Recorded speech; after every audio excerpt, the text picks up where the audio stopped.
जो टोमेटोज़ वगैरह होते हैं, चाहे फ्रूट्स को आप कट करेंगे तो आपके हाथों में पानी लग जाता है। तो इससे पता चलता है कि पौधे में भी पानी, और फ्रूट्स ये सब में भी पौधे जो होते हैं बहुत सारे पानी का भी इस्तेमाल करते हैं, जिससे कि उनके फ्रूट्स में भी वाटर पूरा भरपूर मात्रा में रहता है। अभी यहाँ देखेंगे कि बैलेंस डाइट किसको कहते हैं। Balance diet, the food we normally eat in a day is our diet. जो डाइट वाले उसे कहते हैं जो हम लोग एक दिन में खाते हैं, नॉर्मल ईट करते हैं, for growth and maintenance of good health. Our diet should have all the nutrients that our body needs in right quantities, not too much of one and not too little of the other. The diet should also contain a good amount of roughage and water. Such diet is called a balanced diet. Balance diet हम लोग उसको कहते हैं कि जो कि सही मात्रा में, राइट क्वांटिटी में, जो हर एक चीज़ होना चाहिए जिसमें कार्बोहाइड्रेट, प्रोटीन, फैट्स और रफेज और वाटर, ये जितनी भी सारी चीज़ें हैं वह सही मात्रा में हो, और जो फूड आइटम्स में हम लोग जो खाते हैं वो भी सही क्वांटिटी में होना चाहिए, जो कि हमारे बॉडी के ग्रोथ और मेंटेनेंस के लिए बहुत ही ज़रूरी होता है। इसे हमें बैलेंस डाइट कहते हैं। आगे बढ़ते हैं। What we need for a balanced diet would depend on the amount of physical work that we do. इसमें कहा गया है कि फिजिकल बैलेंस डाइट उसे भी हम कहते हैं जो कि हम लोग को फिजिकल वर्क जब हम करते हैं, जैसे बैलेंस डाइट हम लोग जो लिए तो उतना ही हम लोग को फिजिकल वर्क भी करना पड़ेगा। तो prepare a chart of whatever you eat over a period of a week. इसमें आप लोग को चार्ट बनाने के लिए कहा गया है कि आप लोग पूरे सप्ताह में क्या क्या खाते हैं। Pulses, groundnut, soybean, sprouted seeds, moong and Bengal grams, fermented food, south Indian foods such as idlis, a combination of flours, missi roti, thepla made from cereals and pulses, banana, spinach, sattu, jaggery, available vegetables and other such foods provide many nutrients. Therefore, one can eat a balanced diet without expensive food materials. Eating the right kind of food is not enough. It should also be cooked. जितने भी food items है उसको पका करके खाना ही अच्छा होता है, properly, so that its nutrients are not lost. पूरे अगर देखिए पका के खाइएगा तो वैसे भी हम लोग को न्यूट्रिएंट्स तो मिलता ही है, लेकिन अगर हम लोग प्लांट प्रोडक्ट जैसे फ्रूट वगैरह, वेजिटेबल्स हम लोग कच्चे भी खा जाए तो उससे भी जो होते हैं न्यूट्रिएंट्स लॉस नहीं होते हैं। अगर हम लोग वेजिटेबल्स और फ्रूट के छिलके हम लोग उतार के खाते हैं जिसमें भरपूर मात्रा में विटामिन्स और मिनरल्स भरे हुए रहते हैं, और उसे हम लोग उतार के खाते हैं, तो हमें वैसा नहीं करना चाहिए। जो अगर हमें लगे कि जिस हिसाब से हमको ज़रूरत है उस हिसाब से ही हम लोग को जो छिलके हैं फ्रूट्स के और वेजिटेबल्स के खाने चाहिए। और हम लोग ये भी करते हैं कि हम लोग जो राइस होता है, चाहे दालें होती हैं, हम लोग कुकिंग के टाइम में उसे बहुत बार धोते हैं, जबकि नहीं धोना चाहिए। अगर हम लोग बार बार ये अगर धोएंगे तो जितने भी उसके न्यूट्रिएंट्स रहते हैं, प्रोटीन्स, मिनरल्स वगैरह रहते हैं, वो बहुत सारे पानी में ही धुल जाते हैं। और विटामिन सी को हम लोग देख लीजिए कि अगर उसे अगर हम लोग कुकिंग के दौरान विटामिन सी को अगर हम लोग डालते हैं और हीट करते हैं तो वो तुरंत ही डिस्ट्रॉय हो जाता है। बूजो thought that fats would be the best food. जो बूजो है वो सोचता है कि जो फैट होता है वो सबसे ज़्यादा बेस्ट फूड होता है। ए कटोरी of fat will give much more energy. वो सोचता है कि जो एक कटोरी फैट जो होता है वह ज़्यादा एनर्जी देता है।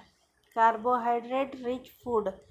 कार्बोहाइड्रेट रिच फूड कौन सा होता है? अभी बताया गया है कि राइस सबसे ज़्यादा कार्बोहाइड्रेट रिच फूड होता है। So he ate nothing but food rich in fat, fried food like samosa and puri. वह ज़्यादातर फैट से भरपूर जो होता है फ्राइड फूड और समोसा और पूरी ज़्यादातर खाता है। Do you think he was right? क्या आप सोचते हैं कि यह राइट है? नहीं, यह राइट नहीं होता है। यह हमारे शरीर को बहुत ही नुकसान करता है, जिससे कि ओबेसिटी का आदमी शिकार हो जाता है।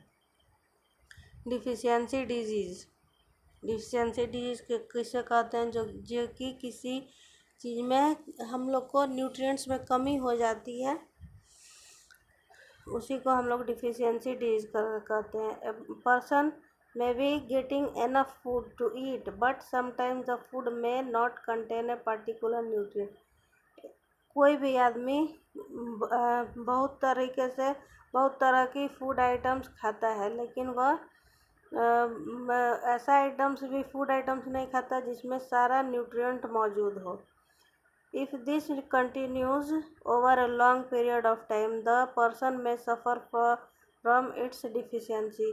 अगर ये खाने के दौरान बहुत ही लॉन्ग पीरियड में अगर कोई भी न्यूट्रिएंट्स नहीं लेता है तो वह कोई भी डिफिशियंसी का शिकार हो सकता है।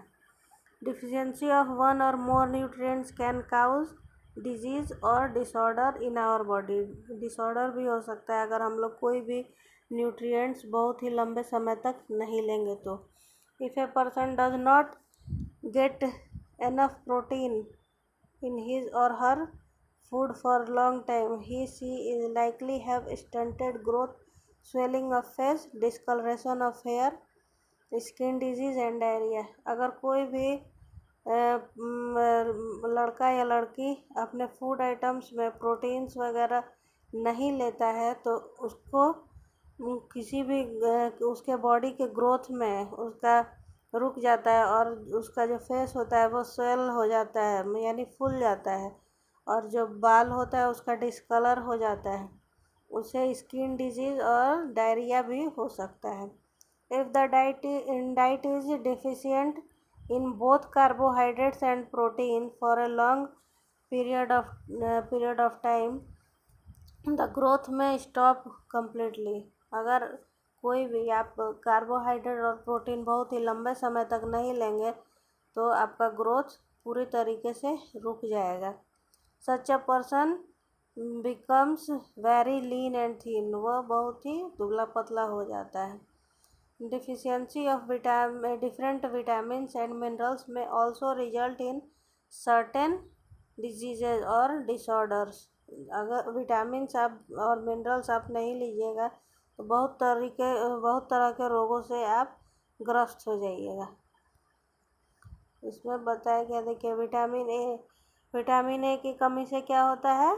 लॉस ऑफ विज़न, यानी कि हमारे आँख से दिखना बंद हो जाता है, अच्छे तरीके से नहीं दिखता है, नाइट ब्लाइंडनेस हो जाता है उसे।